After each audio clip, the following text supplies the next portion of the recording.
अस्सलाम वालेकुम दोस्तों, मैं हूं मजहर शेख और आप देख रहे हैं अशरफ न्यूज़। आज अहमदाबाद में हज़रत सैयद सिराजुद्दीन शाह आलम रहमतुल्लाह अलैह के आस्थाने पर दिल्ली से भारतीय जनता पार्टी के कोऑर्डिनेटर इरफान अहमद शेख साहब और हज कमेटी के चेयरमैन जनाब मोहम्मद अली कादरी साहब ज़ियारत के लिए आए।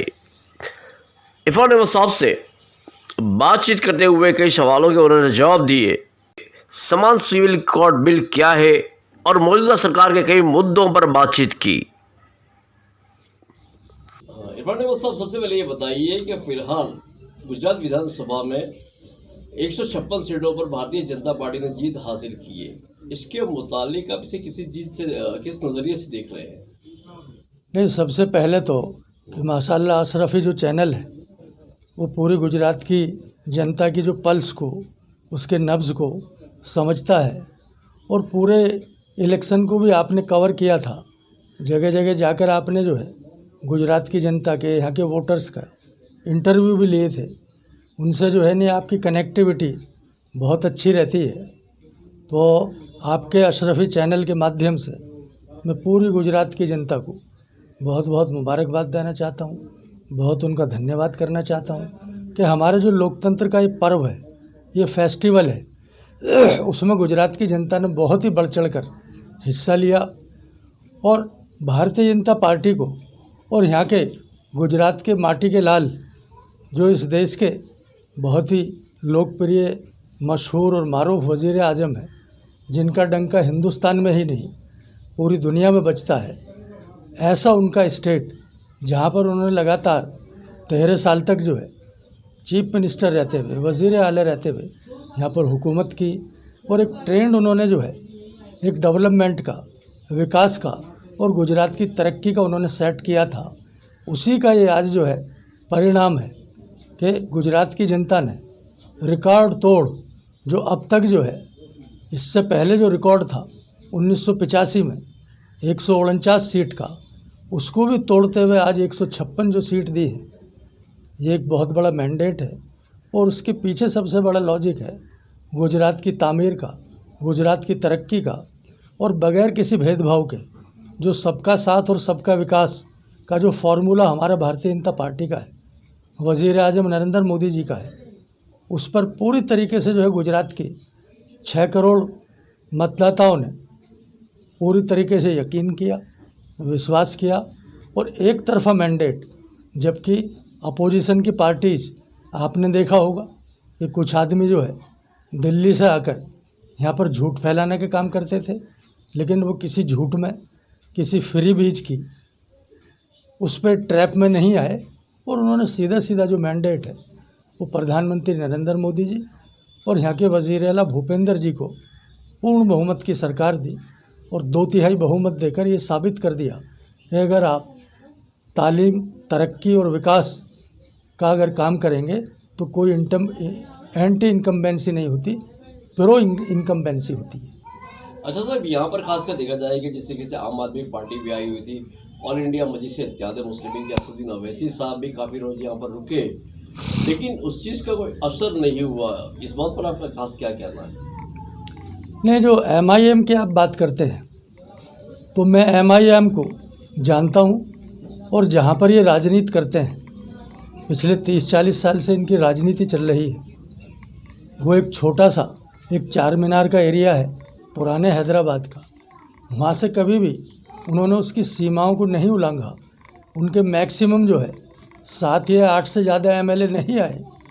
तो जो तेलंगाना के चप्पे चप्पे पर जाकर ना चुनाव लड़ते हों, वहाँ पर उन्हें कोई ना घास डालता हो, तो वो उत्तर प्रदेश जाकर, बिहार जाकर, बंगाल जाकर और अभी हाल में गुजरात में उन्होंने जिस तरीके से मुँह की खाई है, तो उनको खुद अपने गिरेबान में झांकना चाहिए।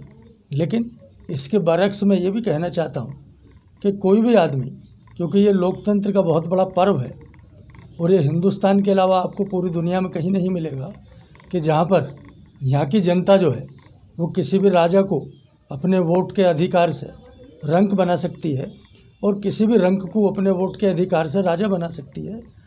वो लोकतंत्र के एक हिस्सा होने के नाते तो कहीं भी चुनाव लड़ सकते हैं, लेकिन उनका एजेंडा क्या होता है? वो खाली एक माइनॉरिटी के अपीजमेंट की राजनीति करते हैं। ये देश जो है ये सदियों पुराना देश है, पीरों और पैगंबरों का देश है। यहाँ पर बड़े बड़े वली हैं, उन सब का ये मुल्क है। यहाँ पर सबको साथ लेकर चलना पड़ता है। और हमारी हैसियत जो है वो एक हिंदू और मुस्लिम के अगर हिसाब से चलें तो हिंदू हमारे बड़े भाई हैं और हमारी हैसियतें छोटे भाई की है। तो जब तक जो है दोनों भाई मिलकर न चलेंगे तो ना हम गुजरात की तरक्की कर सकते हैं, ना हिंदुस्तान की तरक्की कर सकते हैं। और उनके जो 7-8 MLA आते हैं, आप पुराने हैदराबाद में आप कभी आकर देखिए, मेरा तो अक्सर वहाँ पर आना जाना रहता है कि किस तरीके से उन्होंने वहाँ पर एक डोमिनेशन किया हुआ है। वहाँ पर ना कोई स्कूल है, ना पर अच्छी तरीके से वहाँ गलियाँ हैं, और जो एक जनता के लिए एक एमिनिटीज़ होती है वो भी वहाँ पर वो उन्होंने कभी फुलफ़िल नहीं की। लेकिन वो सिर्फ बातों का और ज़बानी जमा खर्च लिप सर्विस का खाते हैं, क्योंकि वो एक बैरिस्टर हैं तो बोलना अच्छा जानते हैं। तो बोलने से किस आदमी का कितना भला होता है ये आपके सामने गुजरात में रिजल्ट देखा। अच्छा साहब, एक खासकर एक बात बताइए कि इतनी जल्द जो सीटें हासिल की है भारतीय जनता पार्टी ने, इसमें माइनॉरिटी वोटर्स जो हैं क्या उन्हें भी इम्प्रेस करने में कामयाब हुई है? ये पहला ऐसा चुनाव था जो हमारे वज़ीर आज़म नरेंद्र मोदी जी का सबका साथ, सबका विकास, सबका विश्वास और जो सबके प्रयास का उनका नारा है, और जिसको माशाल्लाह लेकर भी साथ चलते हैं। ये गुजरात में पहली बार ऐसा हुआ कि 12 सीट जो है वो एकदम डोमिनेटेड माइनॉरिटीज़ है, जहाँ पर 30% से लेकर 60-65% तक मुस्लिम वोट है, लघुमती की वोट है। लेकिन उन 10 सीटों पर भी अगर किसी ने भारतीय जनता पार्टी का झंडा फहराया है तो वो भारतीय जनता पार्टी है। और सभी अक़लियतों ने मिलकर ये देखा कि हम अपना वोट क्यों ख़राब करें। अगर हम किसी को वोट देंगे, अभी आज आपने देखा कि अगर माइनॉरिटी वालों ने, अगर लघुमती वालों ने उन 5 आम आदमी के MLA को अगर वोट दिया तो इनडायरेक्ट में तो फिर भारतीय जनता पार्टी में आ गए। तो हमारी जो जनता है और हमारी जो कौम है, हमारी जो लघुमती है, वो भी पूरी तरीके से जागरूक हो चुकी है। और वो ये समझते हैं कि हम जो है किसी अरे गहरे नत्थू खैरे से वोट देने से अच्छा है कि हमारा रिलेशन और हमारा जो ताल्लुक़ है वो सीधा भारतीय जनता पार्टी से हो, इसके वज़ीर आला भूपेंद्र जी से हो और देश के वज़ीर आज़म जनाब नरेंद्र मोदी जी से हो। तो इसकी तरफ वो चल पड़ी है। और मुझे यकीन है कि आने वाले जो 2024 का इलेक्शन है तो हमारी माइनॉरिटी जो है, जो लघुमती है, वो पूरी तरीके से कंधे से कंधा मिलाकर वज़ीर आज़म नरेंद्र मोदी जी के साथ और भारतीय जनता पार्टी के साथ चलने वाली है। अच्छा साहब, खासकर एक बात बताइए कि शपथ विधि के बाद कुछ संतों महंतों से एक सवाल किया गया था एक चैनल द्वारा, जिसमें उन्होंने कहा है कि भारतीय जनता पार्टी की जानिब से फिलहाल जो है वो हिंदू राष्ट्र का जो कदम रखा गया है, ये उसकी बुनियाद है। तो आप इससे क्या मुत्तफिक हो?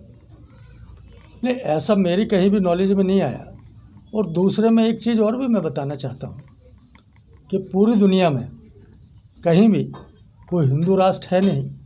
और सबसे ज़्यादा अगर कहीं पॉपुलेशन है, लगभग 110 करोड़ जो है हमारे बड़े भाई की जो हैसियत रखने वाले, जो हमारा हिंदू समुदाय है, जो सनातन धर्मी है, तो उनका तो पहले से ही एक तरीके से मुल्क ही है।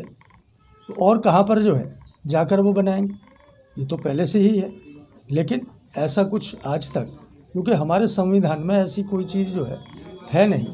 ये सबका साथ और सबके विकास के साथ चलने वाला मुल्क है, सबका मुल्क है। यहाँ पर हिंदू भी मिलकर रहते हैं, यहाँ पर सिख भी मिलकर रहते हैं, यहाँ पर ईसाई भी मिलकर रहते हैं, यहाँ पर पारसी भी मिलकर रहते हैं, यहाँ पर मुस्लिम भी मिलकर रहते हैं, यहाँ सब मिलकर रहते हैं। और ये हम सब का मुल्क है। समान सिविल कोड का सवाल आप किस नज़रिए से देख रहे हैं? नहीं, अगर कोई ऐसा जो है कानून आता है तो उसमें क्या बुराई है, क्योंकि ये तो सब पर ही लागू होने वाला है। ये अलग तरीके से जो हमारी लघुमती है वो अलग तरीके से सोचने वाली है। तो उसको ये सोचने से, क्योंकि मैं आपके चैनल से उनको भी जो है ये एक संदेश देना चाहता हूँ, अगर कोई भी कानून अगर बनता है हिंदुस्तान में तो सबके लिए बनता है। 140 करोड़ आवाम के लिए बनेगा, तो हमें क्यों डर और हमें क्यों घबराने की ज़रूरत है। तो सबके लिए यकसा सिविल कोड अगर होगा तो सबके एक साथ ही होगा, उसमें डरने या घबराने की क्या ज़रूरत है। इस कानून के तहत अगर शरीयत में कहीं ना कहीं मार पड़ती है साहब? नहीं, हमारा जो शरई है वो तो एक बिल्कुल अलग जो है। ये तो बीइंग ए मुस्लिम, वो तो सब आदमी को उसका पालन तो करना ही है। लेकिन क्योंकि ऐसे बहुत सारे ममालिक हैं, जैसे आपने देखा होगा कि हमारे यहाँ जो ट्रिपल तलाक का मुद्दा था, वो कैसे हमारे कुछ लघुमती के जो नेता थे उसको अलग तरीके से उठाते थे, और हमारे ही अगल बगल के जो ममालिक हैं और जो बहुत सारे गल्फ़ में कंट्रीज हैं, तो वहाँ पहले से ही वो चीज़ें लागू थी ट्रिपल तलाक की। लेकिन हमारे यहाँ के जो है जो लघुमती के नेता हैं या कुछ उससे रिलेटेड जो है कुछ हमारे मौलाना है, वो बगैर किसी डेप्थ में जाकर उसका पूरी तरीके से मुताला ना करके, उसकी पूरी तरीके से जो है उस पर रिसर्च और डेवलपमेंट ना करके, वो खाली बयानबाजी के लिए लगे रहते हैं। अगर कोई भी चीज़ का अगर कोई वर्डिक्ट आता है, कोई कानून आता है, तो हम पूरी तरीके से जो है उसका मुताला करें, उसकी पूरी तरीके से उसको हम पढ़ें, क्या चीज़ हमारे फेवर की है, क्या चीज़ हमारे अगेंस्ट है, तब उस पर अपनी टीका टिप्पणी हम कर सकते हैं। लेकिन अगर टीवी में आई हुई या किसी के एक बयान पर दी हुई कोई भी बात जो है उस पर अगर हम रिमार्क करना अगर शुरू कर देंगे तो ये अच्छी बात मैं नहीं समझता। उसको हर तरीके से सोचकर और समझकर ही हमें आगे बढ़ना चाहिए। सब आखिरी सवाल आपसे कि 2024 का जो चुनाव होगा उसमें भारतीय जनता पार्टी का मैनिफेस्टो खास क्या रहेगा? नहीं, भारतीय जनता पार्टी का तो अभी से नहीं, 2014 से, जब से हमारे माननीय प्रधानमंत्री नरेंद्र मोदी जी इस देश के वज़ीर आज़म बने और उनकी ही क़यादत में जो है 2014 का इलेक्शन लड़ा गया था, तो उसमें बहुत ही क्लियर जो है हर चीज़ जो है मैनिफेस्टो में हमारे एकदम जो आईने की तरीके से क्लियर थी। और ऐसा ही 2024 में जो है, क्योंकि इस देश की क्या समस्याएं हैं, इस जनता के लिए क्या चीज़ की ज़रूरत है, उन सबको ज़रूरतों को मद्देनज़र रखते हुए ही ये हमारा मैनिफेस्टो बनता है। और हमारे वज़ीर आज़म नरेंद्र मोदी जी ने आज तक जो पिछले 8 साल का अगर आप जो है ट्रैक रिकॉर्ड देखेंगे तो माशाअल्लाह उसमें सबका साथ और सबके विकास का उन्होंने पूरा ख्याल रखा है। और अभी पिछले दिनों आपने देखा होगा उन्होंने एक हैदराबाद की जो हमारी भारतीय जनता पार्टी की कौमी मजलिस आमला थी, राष्ट्रीय कार्यकारिणी की बैठक थी, तो उसमें एक पसमानदा एक मुस्लिम से रिलेटेड उन्होंने बात की थी। तो उस पर तो वो पहले दिन से ही गामजन है। 2014 से ही अगर आपने देखा होगा कि अगर आपने टॉयलेट बनाने का अगर देखा होगा तो सबसे ज़्यादा अगर कोई गरीब है तो हमारे हिंदुस्तान में हमारी अक़लियत है, लघुमती है। अगर आपको उज्ज्वला योजना के तहत गैस सिलेंडर अगर दिए गए होंगे तो उसमें भी सबसे बड़ा अगर उसमें मेजर पार्ट्स अगर कोई है तो हमारे वो गरीब जो है लघुमती हैं, वही अल्पसंख्यक हैं। किसी भी आप अगर चीज़ को उठाकर देखेंगे, प्रधानमंत्री ग्रामीण आवास योजना में जाएंगे, प्रधानमंत्री शहरी आवास योजना में जाएंगे, तो उसमें सबसे ज़्यादा गरीब और गुरबा और पसमानदा कौन है? वो भी हमारे अक़लियत के भाई हैं, वो भी लघुमती के भाई हैं। सबसे ज़्यादा आपने देखा होगा प्रधानमंत्री जनधन के अगर अकाउंट खुले तो लगभग 45 करोड़ उसमें अब तक जो खाते खुले हैं उसमें सबसे बड़ा अगर किसी की भागीदारी है तो हमारे ही कौम की भागीदारी है। तो ऐसे में कितनी आपको योजनाएं बनाओ। और जो सबसे बड़ा जो काम हुआ है वो स्किल डेवलपमेंट का हुआ है। तो जो हमारे अक़लियत हैं, हमारे लघुमती हैं, हमारे पसमानदा समाज के हैं, वो बहुत ही टैलेंटेड हैं, वो हुनरमंद होते हैं। सबसे ज़्यादा स्किल अगर किसी के हाथ में होता है तो अल्लाह पाक ने जो है वो हमारे लघुमती को ही दिया है। आप कहीं भी जाएंगे, कोई बुनकर पे जाएंगे तो आप जिस चीज़ जहाँ पर बैठे हैं तो ये कालीन बुनने वाला भी हमारा पसमानदा या मुस्लिम समाज का मिलेगा। आप कहीं भी फर्नीचर बनाने वाला, कार्विंग का काम करने वाला अगर कोई मिलेगा तो भी हमारे अक़लियत का मिलेगा, लघुमती का मिलेगा, पसमानदा समाज का मिलेगा। पसमानदा समाज का अगर किसी ने उत्थान का अगर काम किया, उसके अपलिफ्टमेंट का अगर काम किया, तो हमारे लघुमती के सबसे ज़्यादा काम करने वाला अगर कोई इस हिंदुस्तान में 70 साल में अगर कोई सबसे बड़ा अगर कोई लीडर हमारा है और हमारा सबसे बड़ा अगर कोई हमदर्द है, उस शख्स का नाम है, उस शख्सियत का नाम है नरेंद्र मोदी। वज़ीर आज़म नरेंद्र मोदी जी ने सबका साथ, सबका विकास, सबका विश्वास और सबका प्रयास के तहत जो काम किया है, ये हिंदुस्तान के इतिहास में गोल्डन अक्षरों में लिखा जाएगा, स्वर्ण अक्षरों में लिखा जाएगा। तो इसी की बुनियाद पर मैं आज आपको बताना चाहता हूँ कि भारतीय जनता पार्टी 2024 के इलेक्शन में 350 सीट जाकर जीतेगी और इतिहास इस हिंदुस्तान में बनाएगी। और फिर तीसरी बार जो है हमारे वज़ीर आज़म नरेंद्र मोदी जी यहाँ के वज़ीर आज़म बनेंगे। और अभी तो आपने देखा होगा कि G20 जो है कि भी हम सदर बने हैं, इसकी अध्यक्षता हमें मिली है।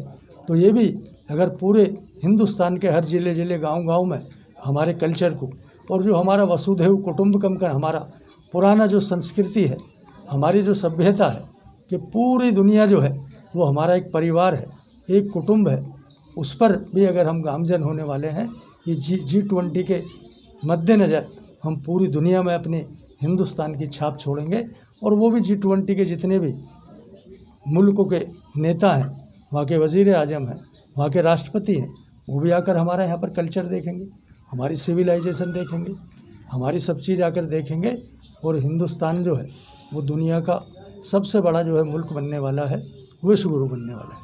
चलिए, बहुत बहुत शुक्रिया सर। Thank you.